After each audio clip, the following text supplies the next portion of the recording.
Assalamualaikum warahmatullahi wabarakatuh. Kembali lagi ya di channel Lastris Corner. Nah, kali ini kita akan membahas tentang sistem peredaran darah pada manusia. Atau di beberapa buku atau di beberapa literatur itu disebut dengan sistem transportasi. Nah, kenapa sistem peredaran darah ini disebut dengan sistem transportasi? Karena di dalam tubuh manusia darahlah yang berfungsi untuk mengantarkan zat-zat yang dibutuhkan oleh tubuh, ya. Jadi kalau misalnya tanpa darah, maka zat-zat yang dibutuhkan oleh sel-sel tubuh kita itu tidak akan sampai pada tempatnya. Nah, di sini kita akan membahas mengenai yang pertama itu adalah komponen pada sistem peredaran darah. Nah, ada beberapa komponen di sini pada sistem peredaran darah manusia. Yang pertama itu adalah darah dan yang kedua itu adalah jantung. Nah, darah dan jantung ini saling berhubungan ya, dalam artian jantung ini berfungsi sebagai pusat peredaran darah, jantunglah yang memompa darah sehingga darah ini bisa sampai atau bisa beredar ke seluruh bagian tubuh. Nah, secara umum, fungsi sistem peredaran darah pada tubuh manusia itu adalah untuk mengedarkan dan mengangkut gas-gas pernafasan. Jadi, pada sistem pernafasan kita menghirup oksigen O2, kemudian O2 ini tidak hanya sampai di paru-paru, tapi O2 ini nantinya akan diteruskan ke seluruh bagian tubuh yang membutuhkan. Otomatis agar oksigen ini sampai ke seluruh bagian tubuh kita, maka yang berfungsi mengangkut itu adalah darah.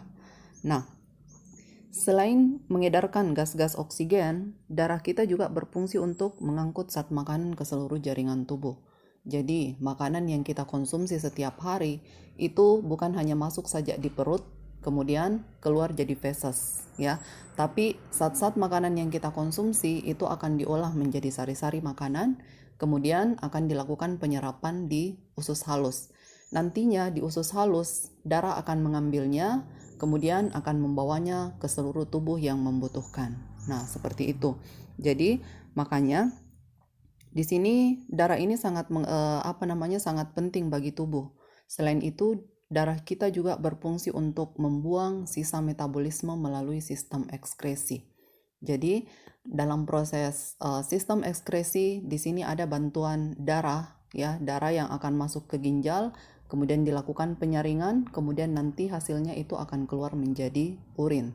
Jadi, zat-zat yang tidak dibutuhkan oleh tubuh itu akan kita buang melalui urin.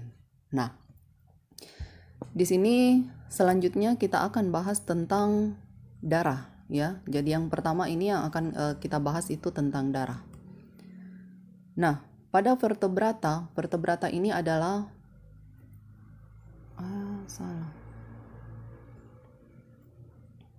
Jadi vertebrata ini merupakan hewan bertulang belakang. Jadi contohnya pada manusia ya. Nah, pada vertebrata darah ini adalah jaringan yang terspesialisasi. Jadi dia ini mencakup cairan berwarna kekuningan. Cairan berwarna kekuningan ini disebut dengan plasma darah. Itu kandungannya sekitar 55%. Kemudian di dalam plasma darah inilah itu terkandung sel-sel darah. Itu sekitar 45%. Nah, yang disebut sel-sel darah itu ada 3 macam. Ada sel darah merah, ini yang kebanyakan orang awam ketahui ya, sel darah merah atau dikenal dengan istilah eritrosit, sel darah putih atau leukosit, dan keping darah atau trombosit. Nah, di sini ada gambar ya mengenai sel darah. Jadi kalau misalnya kita lihat dari segi struktur, sel darah merah itu bentuknya pipi. Jadi dia bundar, kemudian dia pipi. Sel darah merah ini dia tidak mempunyai inti. Nah, kemudian plasma darah sendiri, kalau misalnya kita lihat ini ya, dia berwarna kekuningan yang ini. Nah, jadi sekitar 45% dari plasma darah yang ada di dalam tubuh kita itu mengandung sel darah. Ya, jadi di sini sudah ditampilkan di sini pada gambar ya kandungan dari plasma darah ini. Nah, di sini sekitar sel darah putih dan trombosit itu sekitar 1-2%, kemudian sel darah merahnya itu sekitar 45-50%. Nah, kemudian selanjutnya fungsi darah. Ya.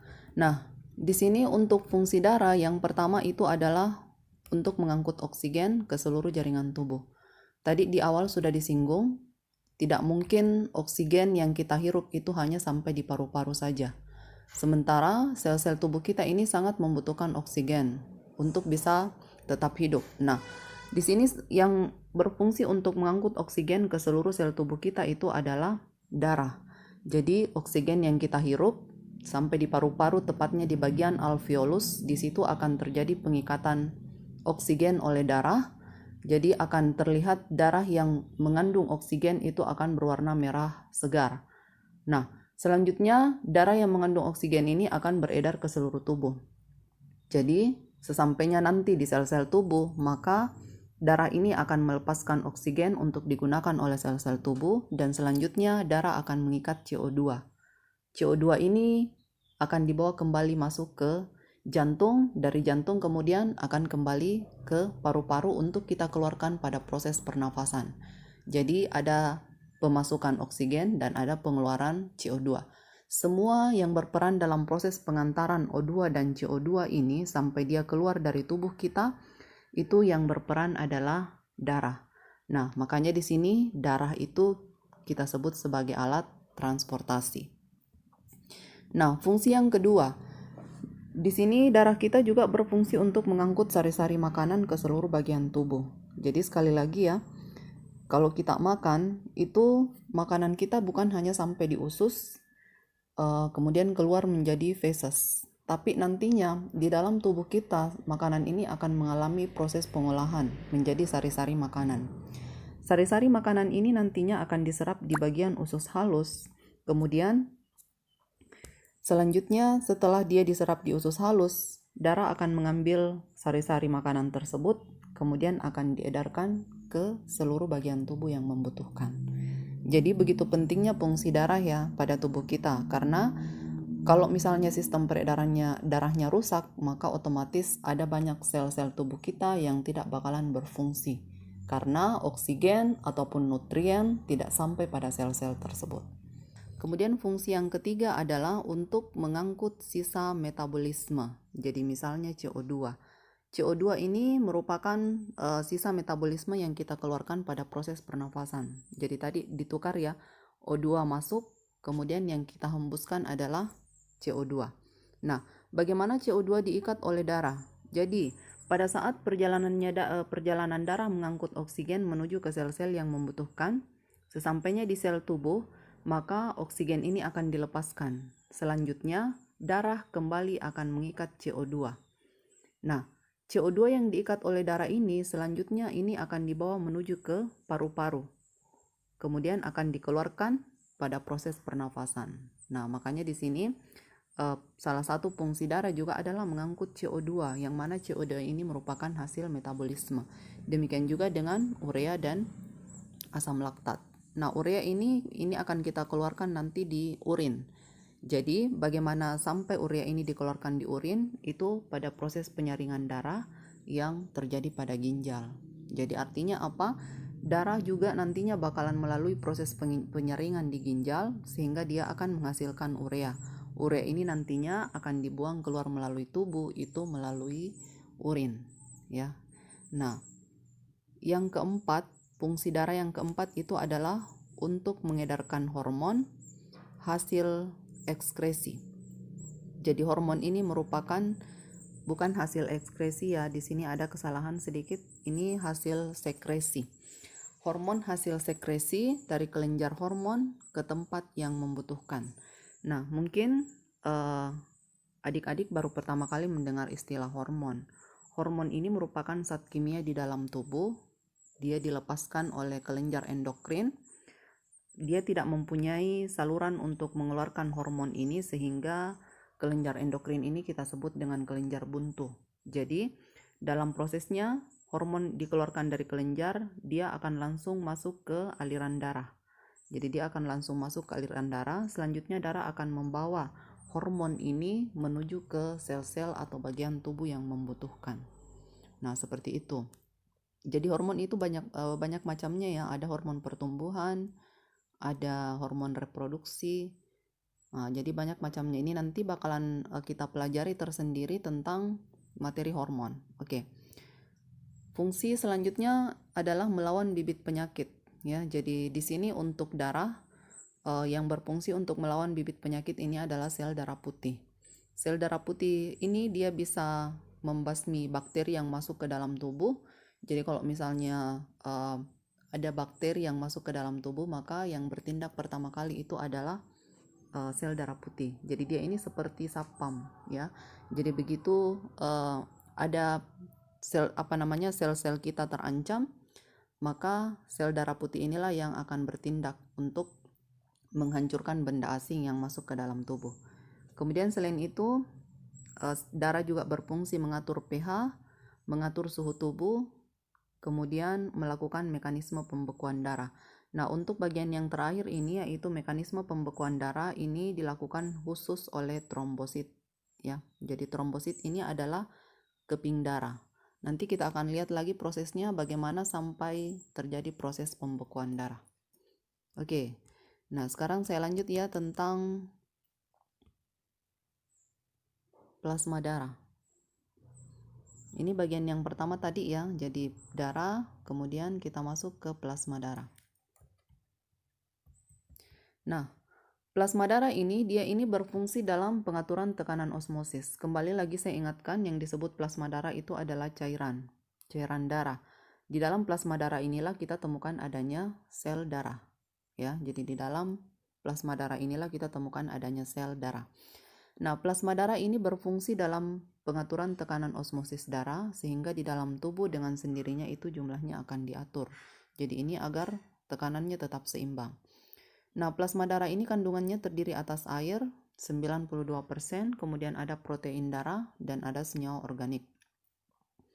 Nah, di dalam plasma darah sendiri itu plasma darah yang tidak mengandung protein penggumpal darah itu adalah fibrinogen dan protrombin. Ini disebut dengan serum. Jadi ada istilah serum. Serum ini dia tidak mengandung protein penggumpal darah. Nah, di dalam serum inilah kita temukan adanya antibodi. Antibodi ini merupakan salah satu pertahanan tubuh juga. Jadi kalau misalnya ada bakteri yang menyerang, maka yang bertindak ini adalah antibodi. Nah, sedangkan yang disebut dengan protein darah ini ada 3 macam ya. Yang pertama ada albumin, kemudian ada globulin, dan ada fibrinogen.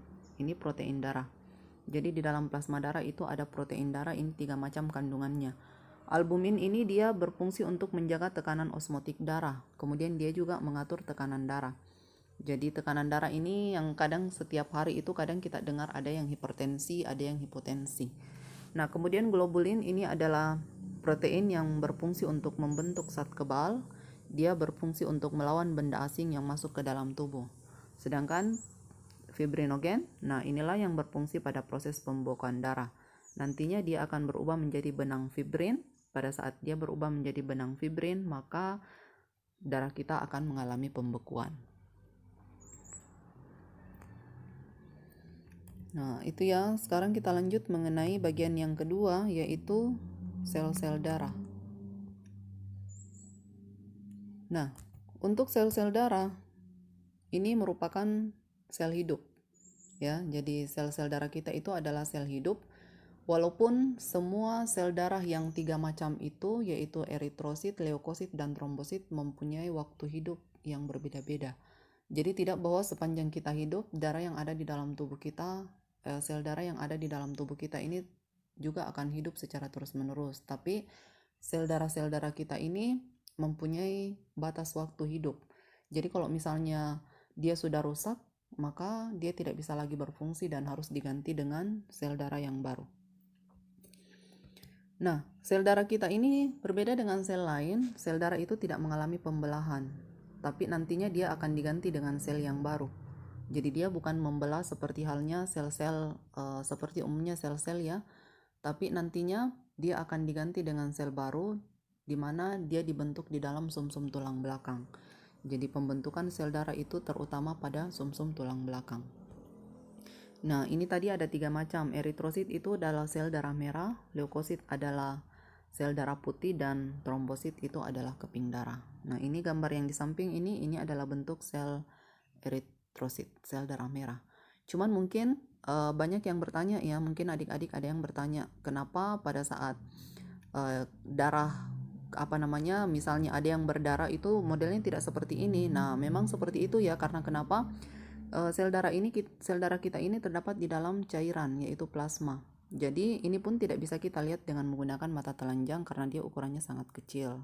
Namanya juga sel ya, jadi ukurannya kecil, jadi kita tidak bakalan bisa melihat bahwa modelnya seperti ini.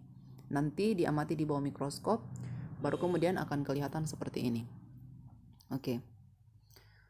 Nah, di sini bisa dilihat ya mengenai ini adalah pembuluh darah. Kemudian di sini ada 3 macam komponen darah, sel darah yang ada di dalam. Ini adalah eritrosit.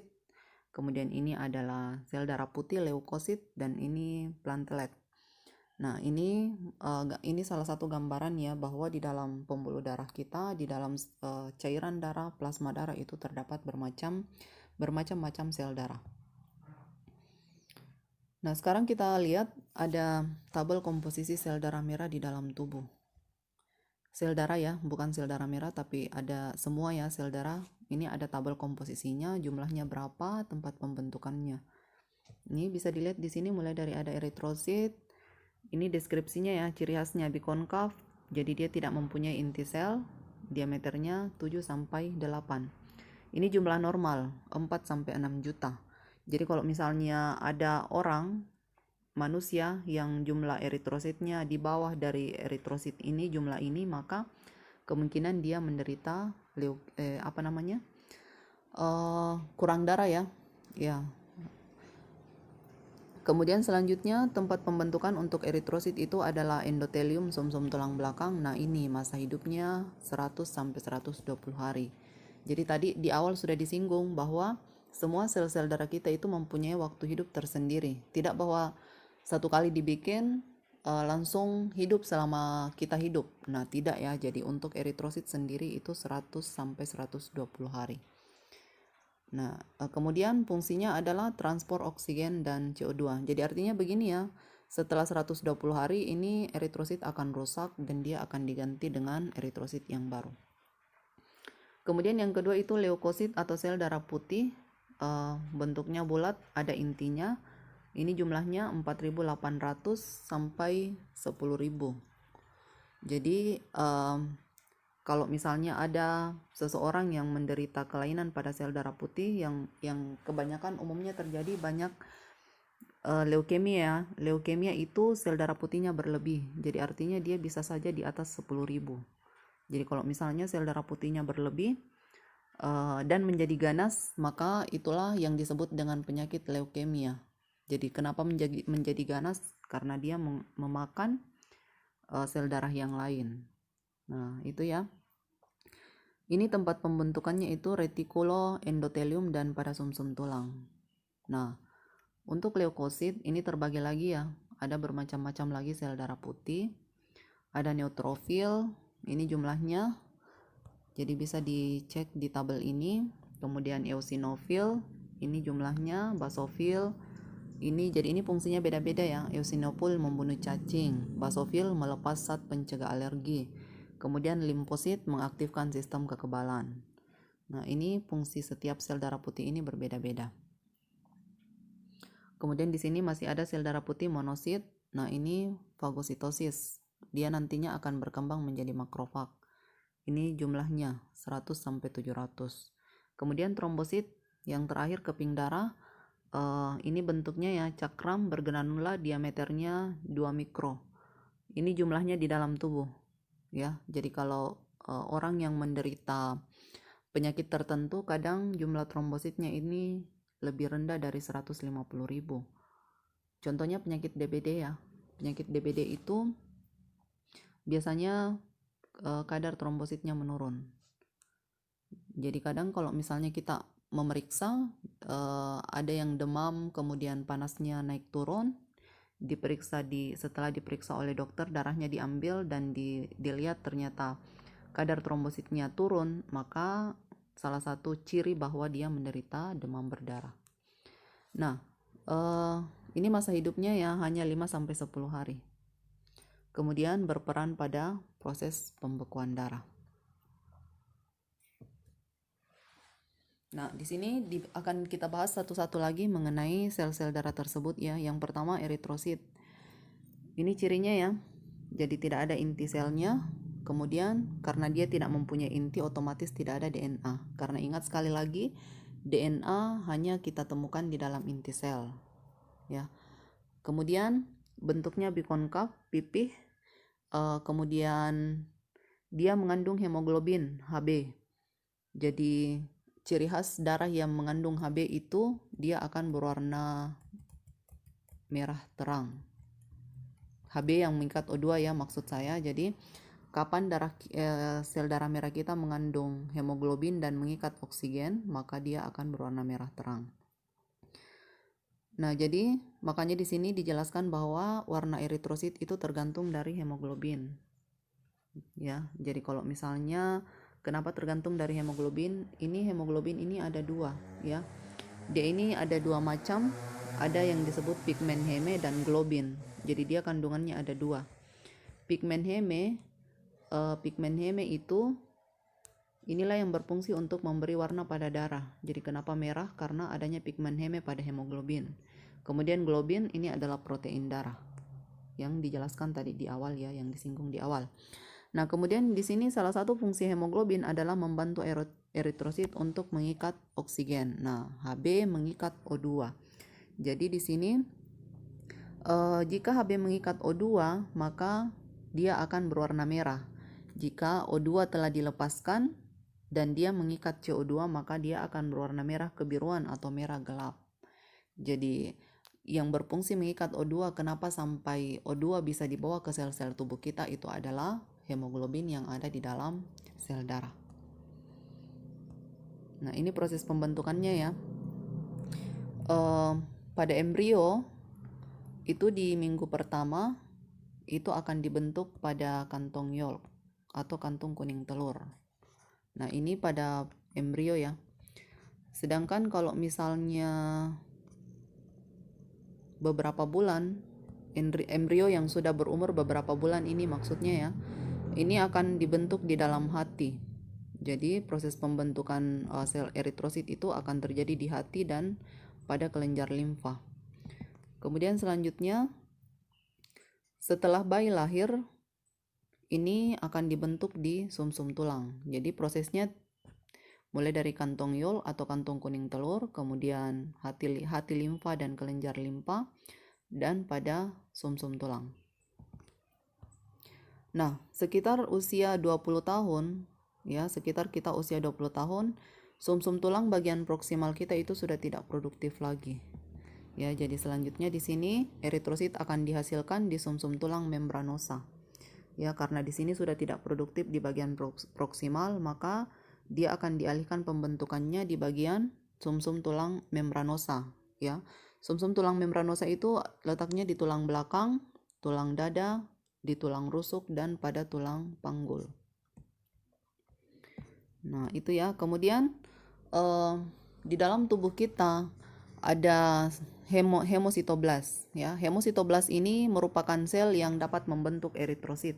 Jadi dia ini biasa disebut dengan sel batang mieloid.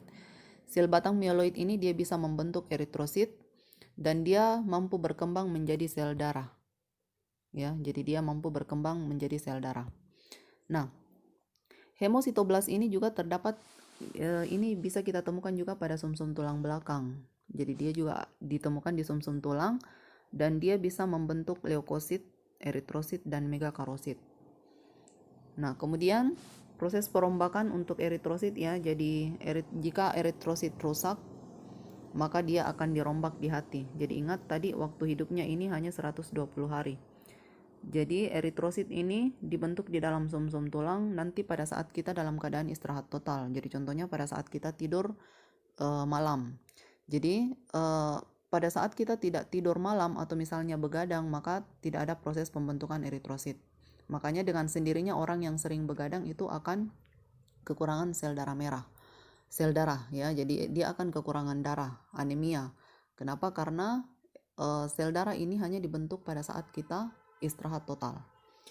Jadi waktu hidupnya 120 hari setelah eritrosit rusak, maka dia akan diambil, dipungut dari peredaran, kemudian akan dibawa ke hati untuk dirombak, ya. Jadi dia tidak membelah. Selanjutnya dirombak di hati.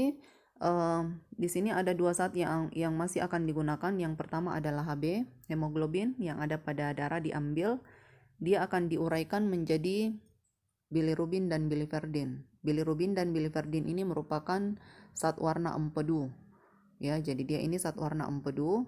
Bilirubin dan biliverdin pada sistem pencernaan dia ini berfungsi untuk mengemulsikan lemak. Jadi dia bisa memecah belah lemak.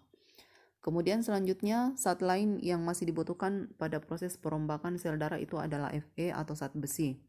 Zat besi ini nanti akan diambil, jadi dia tidak bakalan dibuang, ya. Dia tidak akan ikut dikeluarkan, tapi zat besi ini akan digunakan lagi untuk membentuk eritrosit yang baru pada sumsum tulang. Jadi dia tidak dibuang, oke? Nah, itu ya untuk pembentukan eritrosit. Nah, sekarang mengenai sel darah putih atau leukosit. Nah, untuk sel darah putih, di sini fungsi utamanya adalah untuk melawan kuman yang masuk ke dalam tubuh. Jadi tadi sudah disinggung bahwa sel darah putih kita itu merupakan satpam pertahanan awal, ya. Jadi begitu ada kuman yang masuk, maka yang pertama bertindak adalah leukosit. Kemudian dia juga berfungsi untuk membentuk zat antibodi, sama ya. Antibodi juga adalah pertahanan tubuh. Jadi dia ini melawan benda asing atau antigen yang masuk ke dalam tubuh kita. Nah, leukosit ini merupakan juga sel fagosit. Fagosit itu adalah sel pemakan. Fagosit artinya makan, ya. Jadi fagosit ini bukan ini ya, fagosit artinya sel pemakan. Apabila ada bibit penyakit, misalnya bakteri, maka sel darah putih akan memakan bakteri tersebut. Jadi seperti dia amoeba. Jadi dia bergerak amoeboid. Dan apabila sel darah putih rusak, maka akan dikeluarkan bersama dengan kuman yang mati dalam bentuk nanah. Jadi nanah yang biasanya muncul pada luka kita itu adalah tanda bahwa sel darah putih kita telah berjuang untuk melawan bibit penyakit yang masuk ke dalam tubuh. Nah, itu ya tandanya. Itu pertanda. Nanah itu pertanda bahwa sel darah putih kita telah berjuang untuk melawan bibit penyakit. Ini tadi sudah disinggung, ya. Di tabel tadi ada 6 jenis leukosit, jadi bisa dilihat kembali pada tabel. Kemudian sebagian leukosit dalam sumsum tulang itu dibentuk lagi pada jaringan limpa. Dan bahan pembentuk leukosit itu adalah asam amino dan vitamin. Jadi asam amino ini merupakan pemecahan dari protein. Nah, ini kandungan sel darah putih di dalam tubuh kita 4.800 sampai 10.000. Jadi tadi disinggung apabila dia berlebih itu kita akan mengalami penyakit leukemia, ya. Leukemia apalagi kalau dia sampai ganas, maka itu disebut dengan penyakit leukemia atau kanker darah. Nah, sekarang untuk trombosit atau keping-keping darah. Nah, ini trombosit atau keping darah ini merupakan bagian sel darah yang berfungsi untuk menggumpalkan darah. Dia ini bentuknya cakram dan juga tidak mempunyai inti. Jadi dari 3 sel darah itu yang kita miliki yang mempunyai inti hanya sel darah putih saja. Kemudian yang kedua, masa hidupnya itu 8-10 hari. Jadi ini masa hidupnya lebih simpel, ya, lebih singkat. Setelah 8-10 hari, keping darah ini akan dibawa ke limpa untuk dihancurkan. Nah, ini jumlahnya di dalam tubuh. 150 sampai 400. Jadi kalau misalnya penyakit DBD kadarnya menurun, kalau kadar keping darah menurun itu tanda salah satu ciri penyakit demam berdarah. Kemudian fungsi utamanya adalah sebagai sistem pertahanan. Jadi dia ini mengaktifkan sistem penggumpalan darah. Jadi sangat penting juga di dalam tubuh, ya. Kapan kita tidak mempunyai trombosit, maka penggumpalan darah otomatis akan terganggu. Darah kita tidak bisa menggumpal.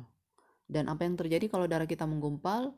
Teriris silet saja atau tertusuk jarum pentul yang bisa mengeluarkan darah, maka darahnya tidak bakalan berhenti, ya.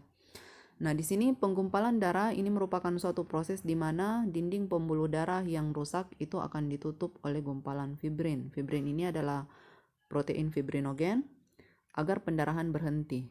Nah, penggumpalan ini juga akan membantu memperbaiki pembuluh darah kita yang rusak.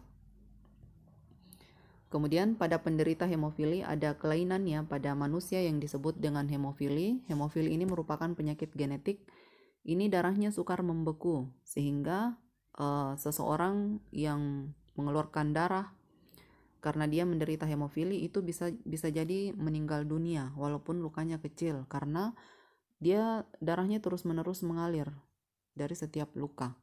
Jadi karena dia tidak mempunyai faktor pembeku darah. Jadi salah satu fungsinya faktor pembeku darah itu orang yang normal ya, kurang dari 5 menit itu darahnya akan mengalami pembekuan. Jadi begitu darah kita membeku maka dia tidak akan mengalir lagi. Nah, itu fungsinya trombosit ya. Jadi dia sangat berperan penting pada proses pembekuan darah.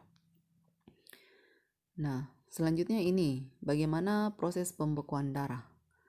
Nah, di sini mekanismenya itu mulai dari trombosit yang pecah, kemudian dia akan mengeluarkan enzim trombokinase. Jadi trombosit ini keping darah. Jadi kalau misalnya kita terluka, maka keping darah kita akan pecah, trombositnya pecah sehingga mengeluarkan enzim trombokinase. Jadi trombokinase ini adalah enzim. Nah, enzim trombokinase ini akan membantu mengubah protrombin menjadi trombin. Nah, dengan bantuan ion kalsium dan vitamin K, selanjutnya trombin akan mengubah fibrinogen, ini protein darah, menjadi benang-benang fibrin. Apabila dia sudah terbentuk benang-benang fibrin, maka pendarahan akan berhenti. Jadi di sini darah akan mengalami pembekuan. Jadi begitu benang fibrin ini terbentuk, maka darah kita akan mengalami pembekuan. Sehingga pendarahan kita juga otomatis akan berhenti. Oke, itu ya mengenai sistem peredaran darah pada manusia. Semoga bermanfaat dan semoga bisa dipahami. Sekian untuk video pembelajaran kali ini. Silahkan ditanyakan jika ada yang kurang jelas. Assalamualaikum warahmatullahi wabarakatuh.